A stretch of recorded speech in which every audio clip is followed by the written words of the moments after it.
February 19, 1945, 900 hours, Green Beach, Iwo Jima. At first light, a group of modified MAF-3 Sherman tanks rolled off the fifth wave of landing craft, introducing a weapon that would redefine the nature of underground combat in the Pacific. Known among U.S. Marines as Zippo tanks, a reference to the dependable cigarette lighter, these vehicles carried flamethrowers capable of projecting fiery streams over long distances. To the Japanese defenders, however, they would soon be remembered by a far more ominous title: Hai no Kuruma, Chariots of Fire. 8 tanks in total were deployed, half assigned to the 4th Tank Battalion and the remainder to the 5th. Each was equipped to launch napalm-thickened gasoline up to 400 feet under ideal conditions, targeting heavily fortified positions previously considered virtually impregnable. The introduction of these tanks did more than change battlefield tactics. It inflicted profound psychological shock on Japanese soldiers, many of whom had spent months meticulously preparing defenses they believed could resist any assault. The shift in Japanese defensive thinking had its roots in the aftermath of Saipan's fall in July 1944. Lieutenant General Tadamichi Kuribayashi, overseeing the defense of Iwo Jima, had carefully studied each American amphibious attack since Tarawa. His analysis led him to a radical conclusion that went against nearly 3 years of Japanese coastal defense doctrine. Trying to stop the Americans at the shoreline was futile. From his subterranean command post, located approximately 75 feet below ground, Kuribayashi drafted Defense Order No. 1. Issued on December 1, 1944, it declared the Japanese forces would avoid direct confrontation on the beaches, allowing the enemy to land and then striking from positions beyond their immediate reach. The math of defense had shifted dramatically. At Tarawa, 4,500 Japanese defenders perished in just 76 hours of frontal combat. Saipan saw 30,000 defenders eliminated over less than a month of mobile, in-depth resistance. Iwo Jima presented a different scenario. 21,000 Japanese troops concealed themselves within 11 miles of interconnecting tunnels, linking roughly 1,500 artificial caves and reinforced pillboxes. Construction of these subterranean networks was a massive undertaking, engaging about a quarter of the garrison, around 5,250 men working in punishing conditions. Tunnel temperatures ranged from 30 to 50 degrees Celsius, 86 to 122 degrees Fahrenheit, while sulfur fumes added an element of toxicity, forcing laborers to rotate in short shifts. Cave sizes varied significantly, from compact chambers holding 3 or 4 soldiers to expansive halls capable of sheltering 300 to 400 men. Kuribayashi's own command post alone contained 150 meters of interconnected passages, and Mount Suribachi featured 7 distinct levels of underground fortifications. The Japanese had also erected 800 reinforced concrete pillboxes with walls up to 4 feet thick. Lessons from previous American attacks had informed their design. Aware of portable flamethrowers like the MUN and M2, which could emit flames 40 to 60 feet, they built entrance tunnels extending over 100 feet before reaching main chambers. They had studied the use of satchel charges and recognized that volcanic rock could withstand explosives portable enough for infantry to carry. In the eyes of military engineers, the network on Iwo Jima represented the most sophisticated defensive system developed during World War II. More than 20,000 Japanese defenders had seemingly vanished within an island barely 8 square miles in size. They were not gone, they were hidden. An intricate network of caves, tunnels, and reinforced positions had swallowed an entire army. American planners had prepared countermeasures for nearly every known enemy defense. Yet one decisive element lay outside Japanese calculations: a newly engineered armored weapon capable of hurling liquid fire far beyond what anyone believed feasible. This weapon, designed to neutralize underground fortifications, did not emerge from long-term planning but from urgent necessity. Its origins trace back to the Marshall Islands, 13 months before Iwo Jima. On February 1, 1944, U.S. Marine tank units attacking the island of Roy Namur encountered an unexpected problem. Japanese bunkers, deeply embedded and expertly reinforced, withstood repeated direct hits from 75mm tank cannons. Conventional firepower was proving insufficient. The answer took shape through an unusual partnership. Naval Construction Battalions, the Seabees, the Chemical Warfare Service, and Navy engineers pooled their expertise, according to U.S. Navy archival records. Teams working at the Pearl Harbor Navy Yard began modifying damaged MEF-4A3 Sherman tanks, transforming them into armored flamethrower platforms rather than scrapping them. The resulting system carried the formal designation POACWS Hone, a model engineered specifically for the brutal conditions of the Pacific Theater. Navy technical documents reveal just how radical this conversion was. The tank's primary cannon was removed and replaced with a Mark I Navy flame projector. Pressurized by compressed gas at approximately 300 pounds per square inch, the system was capable of sustained discharge lasting between 55 and 80 seconds, an eternity in combat. Its fuel was no ordinary gasoline. Chemists had thickened it with napalm, a compound created in 1942 by a research team led by Louis Fieser at Harvard University. The mixture used aluminum salts derived from naphthenic and palmitic acids, producing a sticky, slow-burning substance that clung to surfaces and resisted extinguishing. Field trials conducted in March 1944 at Schofield Barracks in Hawaii demonstrated the weapon's unprecedented reach. Under ideal conditions, the stream of flame could extend as far as 400 feet. In real battlefield scenarios, effective engagement distances typically fell between 150 and 200 yards. Unlike scattered bursts of fire, the projector emitted a dense, continuous column of flame that operators could sweep methodically across enemy positions. Testing soon revealed an even more lethal characteristic. When the thickened fuel entered cave openings, it did not simply burn at the entrance. Instead, it flowed deeper, following gravity through interconnected tunnels, bending around corners and descending into lower chambers. As it burned, temperatures soared to nearly 2,000 degrees Fahrenheit. Oxygen inside the caves was rapidly consumed, making survival impossible even for those not directly touched by the flames. The weapon's combat debut came during the battle for Iwo Jima. On February 21, 1945D+2 at approximately 1,430 hours, armored flamethrowers were ordered forward on the eastern slopes of Mount Suribachi. Marine infantry units had suffered growing losses as hidden Japanese positions continued to unleash devastating fire from unseen openings. Standard assault methods were exacting an unacceptable toll. Records from the 5th Tank Battalion describe what followed. One flamethrower tank, ominously nicknamed Satan, advanced to within roughly 150 yards of suspected cave entrances. At precisely 1,437 hours, the flame gunner activated the Mark I projector. What happened next marked a turning point in the battle, one that fundamentally altered the dynamics of cave warfare in the Pacific. Official battlefield analyses highlighted the devastating impact of flamethrower assaults on fortified positions.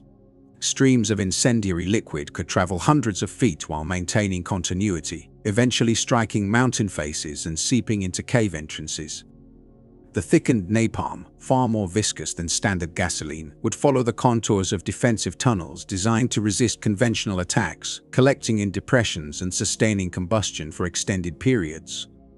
Captured Japanese defense manuals had scarcely addressed flame weapons, dedicating only a brief section to portable flamethrowers, which were limited to 20-meter ranges and 8-10-second bursts.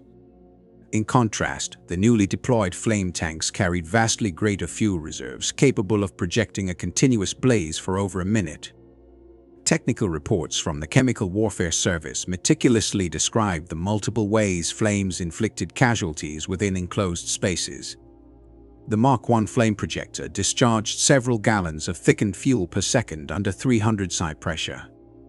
Upon entering a cave network, immediate consequences included direct ignition on contact with surfaces at temperatures around 2,000 degrees Fahrenheit, causing instant fatalities. Intense radiant heat induced severe burns at significant distances from the initial stream. Oxygen levels in confined areas plummeted within seconds, while carbon monoxide concentrations surged to lethal thresholds almost instantly. The thermal expansion of rock due to extreme heat could trigger partial or total structural collapses. Even a single prolonged discharge could render an entire cave complex uninhabitable, effectively neutralizing defensive positions. The 43rd Chemical Laboratory Company, responsible for refining the stabilized flamethrower fuel in June 1945, confirmed that the thickened mixture adhered stubbornly to surfaces, prolonging combustion and making reoccupation by enemy forces impossible. On February 23, 1945, 4 days into the Iwo Jima operation, Lieutenant Colonel Chandler Johnson's 2nd Battalion of the 28th Marines utilized flame tanks to support the final assault on Mount Suribachi, systematically reducing the remaining summit defenses.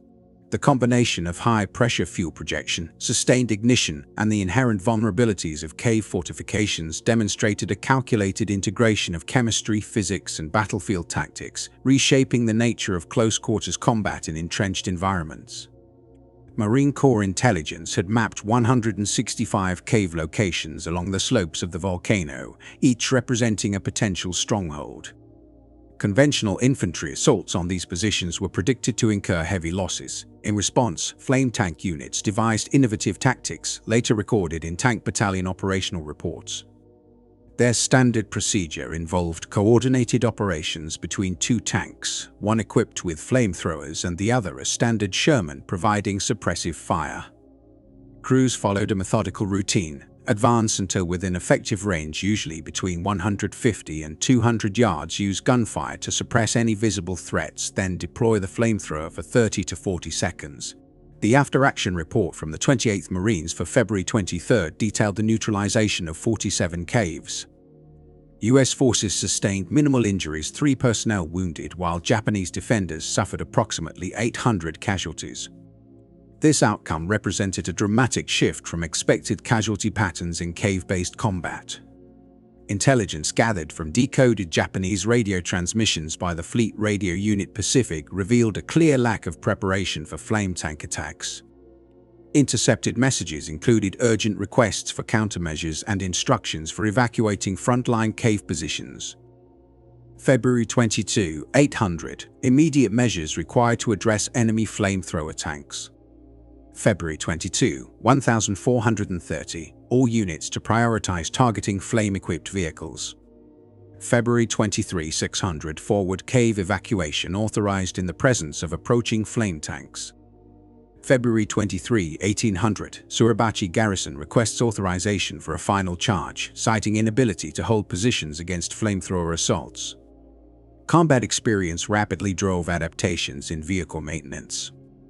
Early challenges included difficulties with fuel mixtures in cold morning conditions and ignition malfunctions caused by volcanic ash. Crews implemented solutions such as secondary electric igniters and additional armor plating to protect against rock impacts. Operational experiments revealed that blending diesel with napalm gasoline produced a thicker smoke, enhancing the flamethrower's ability to penetrate cave ventilation systems. They also refined the splash tactic, intentionally overshooting cave entrances so the burning fuel would flow down cliffs and enter hidden chambers. Attempts by Japanese forces to counter these tactics met with limited success. Colonel Baron Tichi Nishi, commanding the 26th Tank Regiment, deployed the remaining Type 97 tanks on February 24th, but the engagement was brief. 3 Type 97 tanks were destroyed without inflicting damage on any American vehicles. According to post-war Japanese records, Colonel Nishi was killed inside a northern cave on the island. By February 26, 1945, flame tank operations and accompanying battlefield modifications had decisively shifted control in favor of USS forces. The assaults on Hills 382 and 362A provided a clear demonstration of the effectiveness of flamethrower-equipped tanks against intricately connected Japanese bunker networks. Captured Japanese engineering blueprints indicated that the defensive installations under Hill 382 consisted of several subterranean levels with tunnels linking dozens of firing positions and storage areas. According to Marine Corps operational records, the attack commenced at 630 hours, with flamethrower tanks targeting the ventilation openings rather than the main cave entrances. This method allowed flames and heat to travel naturally through the interconnected passages, reaching areas that would have been difficult for infantry to clear. Observers reported smoke escaping from numerous previously undocumented exits, effectively revealing the full layout of the tunnel network. Intelligence from the 3rd Marine Division noted that defenders frequently abandoned positions in anticipation of the flamethrower assault.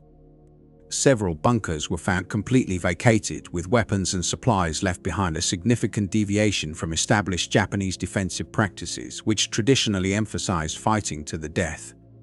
By the end of February, Marine intelligence described a phenomenon they called a cascade collapse in Japanese morale, with the psychological effects of the flamethrower attacks outweighing the physical destruction inflicted. For the first time in the Pacific Theater, Japanese troops were surrendering in notable numbers rather than dying in combat.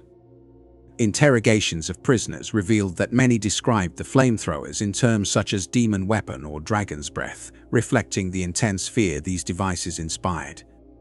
The 216 soldiers captured during this engagement represented the first substantial Japanese surrenders in the Pacific War. Post-war interviews confirmed that numerous combatants chose to surrender specifically to avoid death by fire. Japanese military records indicated that units would abandon prepared defensive positions upon learning of approaching flamethrower tanks, signaling a profound breakdown of the Bushido code that had previously underpinned resistance across the Pacific. On March 2, 1945, during the offensive against Moriyama Airfield No. 2, flamethrower tanks were used in a systematic and deliberate fashion. Captured Japanese plans showed that the airfield was protected by 280 interlinked defensive strongpoints. Lieutenant Colonel Joseph Chambers, commanding officer of the 3rd Battalion, 25th Marines, issued operational directives indicating that conventional infantry assaults were estimated to result in over 1,000 casualties. Instead, flamethrower tanks were tasked with conducting preliminary reductions of these defenses. Marine Corps reports describe the operation proceeding methodically, sector by sector. Many positions were found abandoned prior to infantry engagement, often with weapons, ammunition, and personal items left behind. This operation provided further evidence that Japanese forces were, on an unprecedented scale, prioritizing survival over the traditional expectation of fighting to the last man. By March 10, 1945, the pattern was clear. Flamethrower tanks had become a decisive factor in breaking Japanese defensive cohesion and morale. Units that might have previously resisted to the point of annihilation were increasingly choosing withdrawal or surrender when confronted with the prospect of being burned alive. This marked a turning point in Pacific combat, where psychological pressure exerted by specialized armored units reshaped enemy behavior as dramatically as conventional firepower. During the operations, experimental seismic detection systems were introduced, managed by specialists from the Navy's technical units. By adapting equipment originally designed for oil exploration, teams were able to locate subterranean tunnel networks, supplying flame tank commanders with precise targeting intelligence. Major General Graves Erskine, who led the 3rd Marine Division, described this approach in his after-action report as a form of three-dimensional warfare where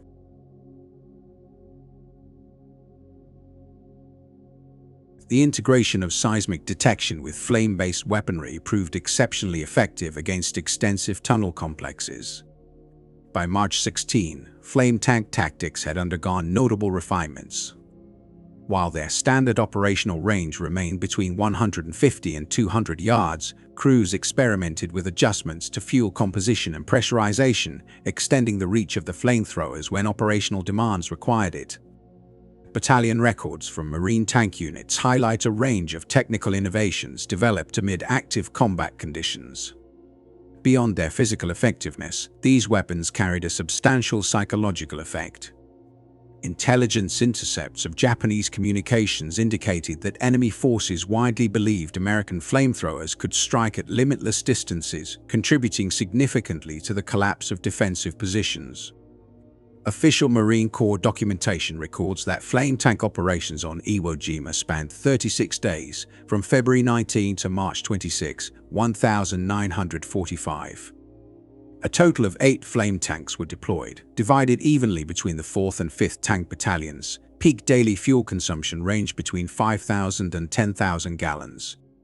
Records document the neutralization of hundreds of cave positions, with Japanese casualties estimated in the thousands, though precise figures remain uncertain. The use of flame tanks also appears to have prevented potentially high marine casualties. Conventional assaults on fortified caves typically required multiple infantry squads, with projected losses of 20 to 30% per position. In contrast, flame tanks could eliminate several fortified positions per hour while incurring minimal friendly casualties. The success achieved at Iwo Jima had a direct influence on planning for Operation Downfall, the anticipated invasion of the Japanese home islands. Documents from the Joint Chiefs of Staff indicate that planners requested a substantial ramp-up in flame tank production, citing the proven results from Iwo Jima, demonstrating that fortified cave systems could be methodically dismantled fundamentally altered invasion projections. Post-war interrogations conducted by the United States Strategic Bombing Survey revealed that Japanese military assessments recognized the effectiveness of flame tanks in undermining their entire defensive strategy. Some Japanese officers even noted that this realization, alongside the threat of atomic weapons, played a role in surrender deliberations. One of the most detailed first-hand accounts of flame weapon operations comes from Corporal Herschel Woody Williams, who was awarded the Medal of Honor for his actions on February 23, 1945. Using a portable flamethrower, Williams systematically eliminated multiple enemy positions, with riflemen providing cover. His official citation emphasizes his ability to clear one stronghold after another, facilitating the advance of Marine forces. In his later testimony, Williams explained the strategic advantage of flame-based weapons. Japanese fortifications were designed to withstand conventional firepower, but flames penetrated every crevice, reaching areas bullets could not. A single flame tank, he noted, could accomplish what would otherwise cost dozens of Marines' lives. The use of flame-equipped tanks imposed a profound psychological strain on the Marines who operated them. Post-war investigations conducted by the Veterans Administration revealed that crews of these vehicles experience combat stress at significantly higher rates compared to personnel in conventional armored units. The nature of flame warfare, marked by close-range engagement and the undeniable sensory impact of observing enemy casualties, produced distinct mental and emotional pressures. Analysis of captured Japanese records and post-war interrogations highlighted that Japanese forces were largely unprepared for the tactical and psychological challenges posed by vehicle-mounted flamethrowers. Although Japanese troops had considerable experience with portable flamethrowers, they had not anticipated armored platforms capable of delivering fire over extended distances with substantial fuel reserves. In one of his last communications before his death in late March, General Kurabayashi conceded the overwhelming effectiveness of these weapons, noting that entire defensive networks, painstakingly built over months, were obliterated in a matter of minutes. He acknowledged that American technological advances had outmatched Japanese defensive resolve. U.S. radio intelligence had intercepted this message, which confirmed the decisive influence of flame tanks on the battlefield. Post-war accounts from the few surviving Japanese soldiers corroborated the terror these vehicles induced.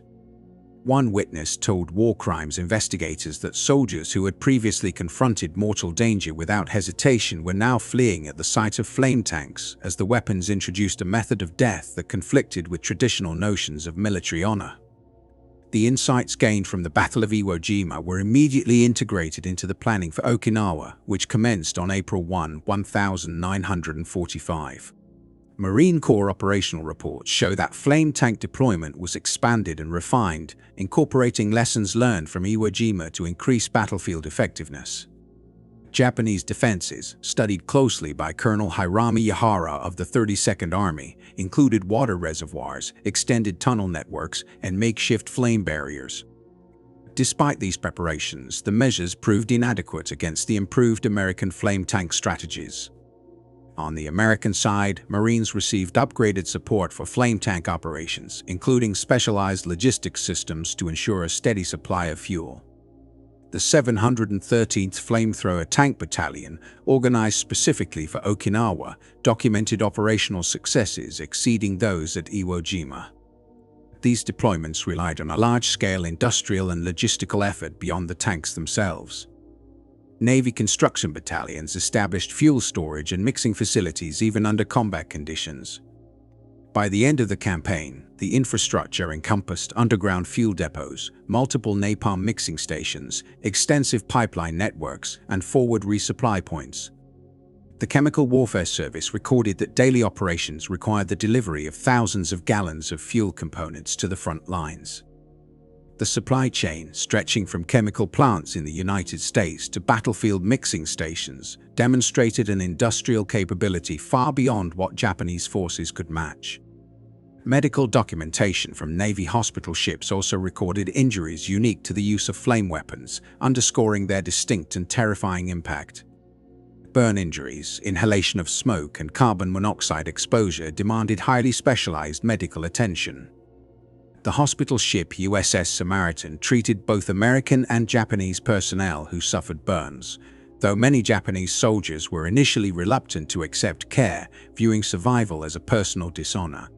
Observers from the International Red Cross who visited prisoner facilities noted that Japanese captives demonstrated an intense fear of incendiary devices, a reaction that contributed to the unusually high surrender rates observed in comparison to earlier confrontations in the Pacific Theater.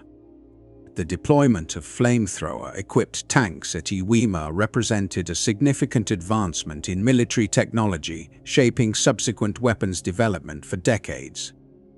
Official histories trace a direct technological lineage from these tanks to Korean War-era flamethrower vehicles, the incendiary devices used in Vietnam, and modern thermobaric weapons, all of which operate on comparable principles. The core concept utilizing flowing flames to neutralize confined enemy positions continues to influence contemporary strategies, particularly in tunnel and cave combat operations, where lessons from Iwo Jima are still cited in military manuals. The U.S. Sound Marine Corps' formal account describes the introduction of flamethrowing tanks as among the most pivotal American technical innovations in the Pacific conflict. At Iwo Jima, these weapons decisively neutralized Japanese cave fortifications. Admiral Chester Nimitz, commander of the Pacific Fleet, remarked in his official report that the flamethrower tanks were the most effective tool for overcoming Japanese cave defenses, without which Marine losses would have been extraordinarily higher. Similarly, General Holland Smith of the V Amphibious Corps emphasized that the 8 flame tanks deployed at Iwo Jima were effectively equivalent to an entire infantry.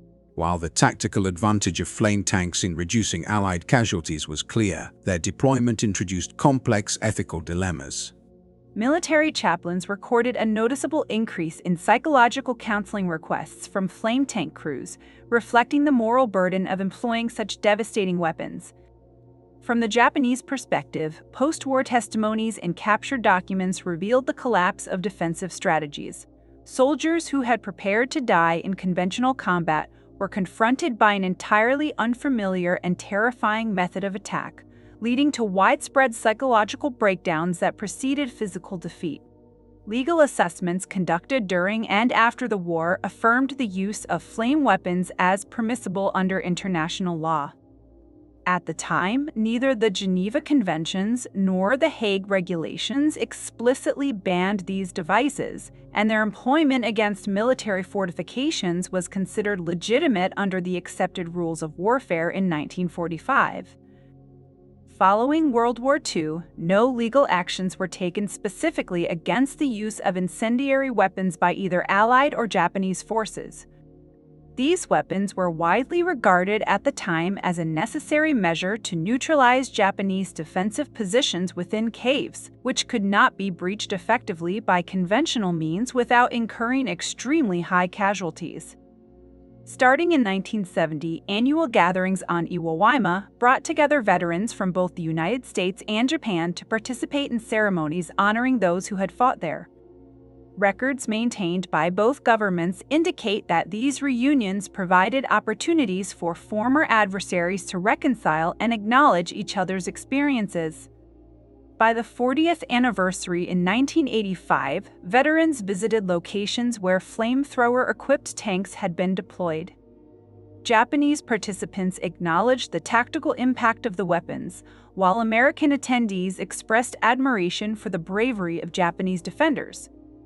These reunions, documented by military historians, illustrate how shared battlefield experiences could foster understanding between former enemies.